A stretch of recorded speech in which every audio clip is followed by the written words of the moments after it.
transporte de uma criança da região Nordeste com pneumopatia agravada, uma criança de 1 ano, e juntamente com a mãe, uma criança que tinha uma condição clínica que, em função dos estresses de voo e das leis físicas gasosas... Gente, e não tinha como deixar de concluir esse vídeo super especial. Se você está gostando, já deixa seu like com o professor Marcelo.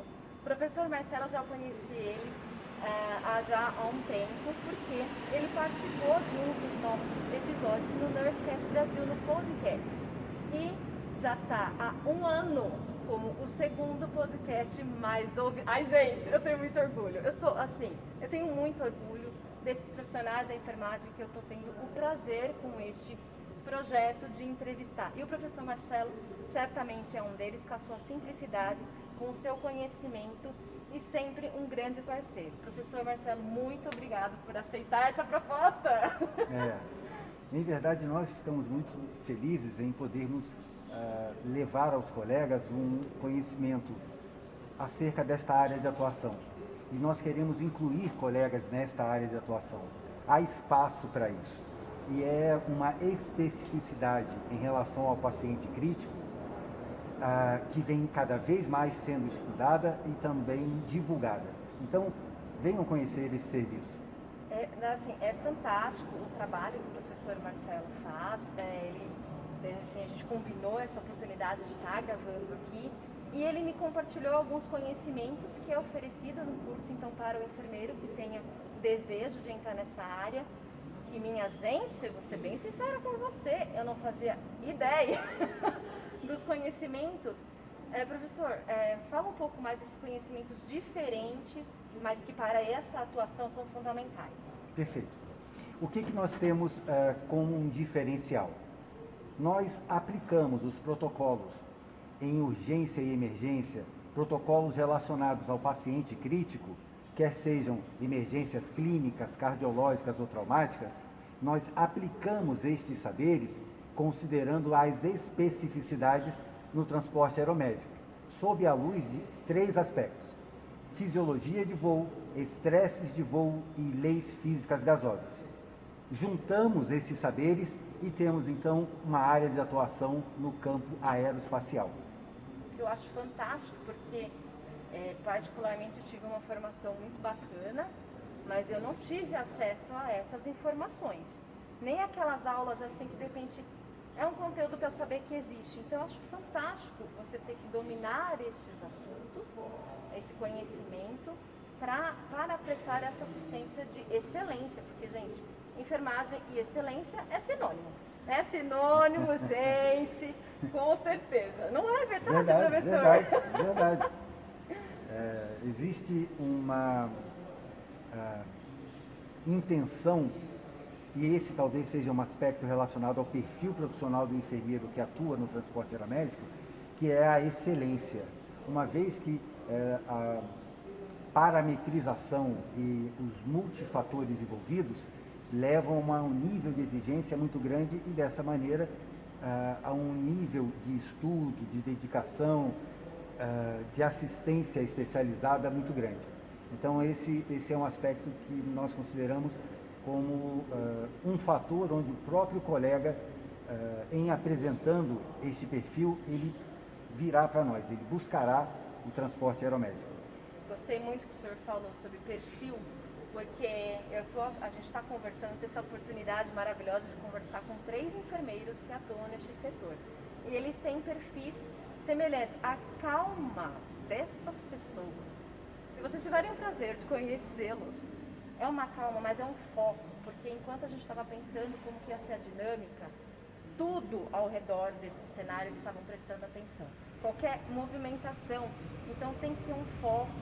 É um foco no paciente, mas ele amplia, vocês conseguem dar um zoom, mas associado a uma calma, a uma concentração fantástica, que eu acabo percebendo muito nos enfermeiros que atuam com emergência, né, com a criticidade, porque o tempo você tem que identificar e atuar, não é isso, professor? Sim.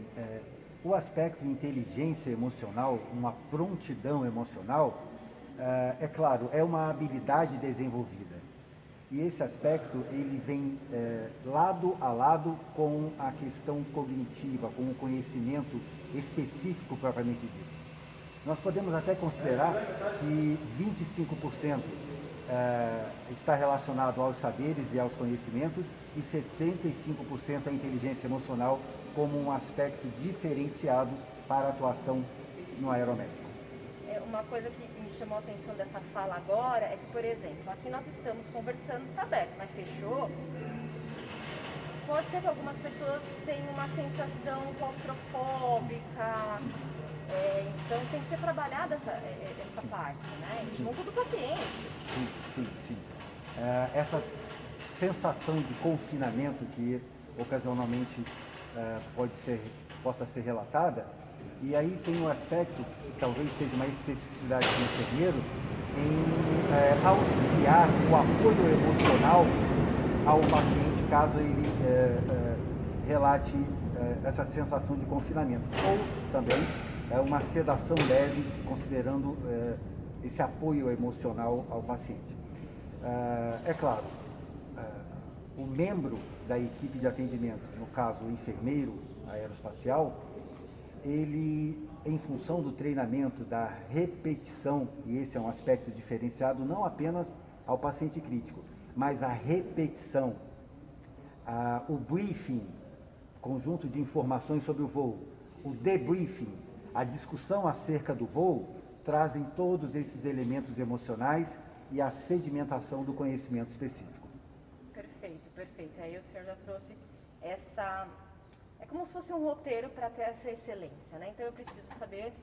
E que interessante fazer o debriefing de um atendimento, né? Seria tão importante se a gente, não digo de todos os atendimentos, pensando num ambiente hospitalar, mas que isso fosse mais constante. Eu acho que isso ensina muito mais, né? Então a gente começa a pensar o que poderia ter sido melhor. Sim. Acho que essa sempre é a lógica do debriefing, né? Sim.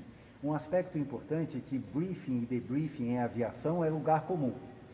Mas a American Heart Association, em sua última diretriz, reforça a ideia de que as equipes, após o atendimento da parada cardiorrespiratória, façam um debriefing como um diferencial ao desenvolvimento emocional e técnico desta equipe.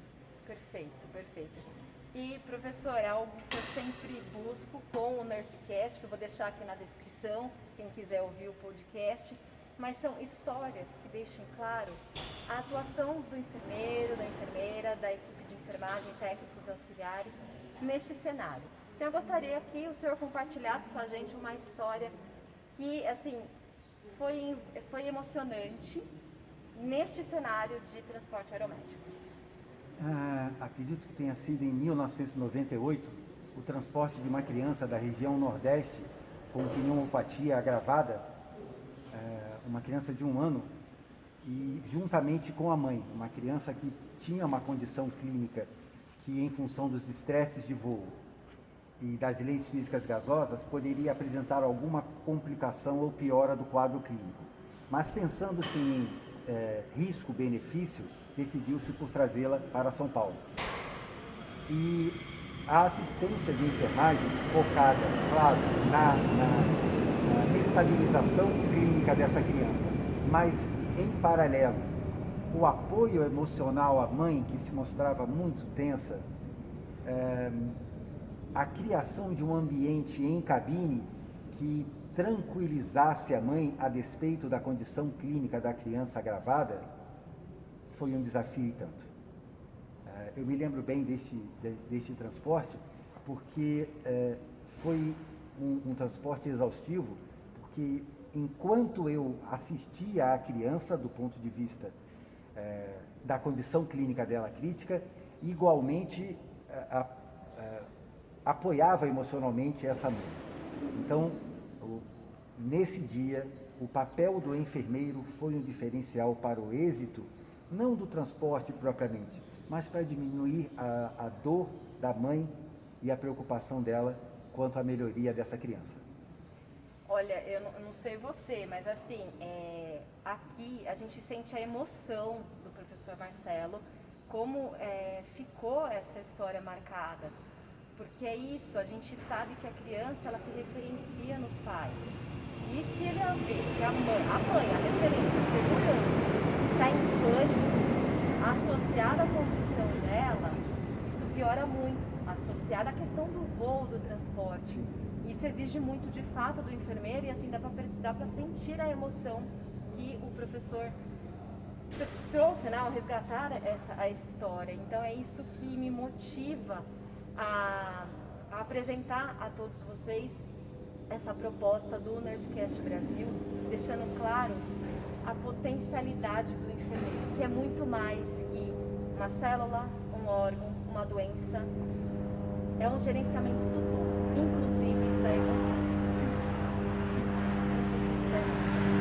Professor, não tenho palavras para agradecer. Eu me sinto muito lisonjeada, eu me sinto muito feliz de, por meio do NurseCast Brasil, conhecer tantos profissionais de excelência, tantos profissionais.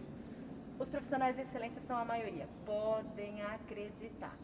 Professor, obrigada. Eu que agradeço. Pela participação. Se quiserem o contato, a gente vai deixar na descrição o contato do professor. Também vou deixar na descrição o contato do NurseCast Brasil no podcast. E se você gostou desse podcast, curte e compartilha, vai ser fantástico a gente mostrar ao mundo a potencialidade da enfermagem. Muito obrigada.